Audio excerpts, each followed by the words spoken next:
జనవరి 20వ తారీఖున సిఎస్ఆర్ శర్మ కాలేజీలో జరిగిన డీజేఆర్ క్లబ్ టోర్నమెంట్ 2025 మ్యాచ్లో గెలిచిన వారికి బహుమతులను ఒంగోలు శాసనసభ్యులు దామచల జనార్దన్ రావు చేతుల మీదుగా తెలుగుదేశం పార్టీ కార్యాలయంలో విజేతలకు బహుమతులు అందజేశారు. మొదటి బహుమతి ఒంగోలు సిరి హాస్పిటల్ టీం కెప్టెన్ లక్ష్మణ్ కు అందజేశారు. రెండవ బహుమతి ఒంగోలు ఎస్ఆర్సి 11 టీం కెప్టెన్ సుబ్బారావుకి అందజేశారు. మూడవ బహుమతి హైదరాబాద్ కు చెందిన జాగృతి 11 టీం సాయికి అందజేశారు. ఈ కార్యక్రమంలో D J R club tournament 2025 organising committee సభ్యులు కొండ్రుపాటి అప్పాజీ, వల్లి రాము, బోడేపూడి శివప్రసాద్, బచ్చనబోయిన శ్రీను, షేక్ వలి, ప్రేమ్ కుమార్, దగ్గుపోగు కళ్యాణ్ చక్రవర్తి, సుబ్బారావు తదితరులు పాల్గొన్నారు.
రాష్ట్ర ఉపాధ్యక్షులైన డీజేఆర్ అనే శాసనసభ్యులైన దామచల జనార్దన్ గారి పేరు మీద వారి పుట్టినరోజు 20వ తేదీ సందర్భంగా సిఎస్ఆర్ టోర్నమెంట్లో సిఎస్ఆర్ శర్మ కాలేజీలో క్రికెట్ టోర్నమెంటు అనౌన్స్మెంట్ జరిగినది.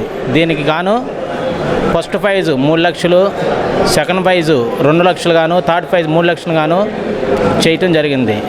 దీంట్లో ఈ టోర్నమెంట్లో ఫస్ట్ బహుమతి పొందిన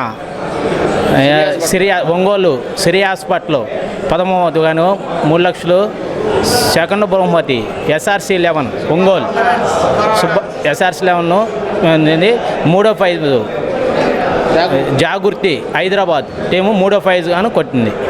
దిగన్ జనార్దన్ అన్న గారి సమక్షంలో మేము పార్టీ ఆఫీస్లో ఈ యొక్క కప్పులు తీసుకోవడం జరిగినది.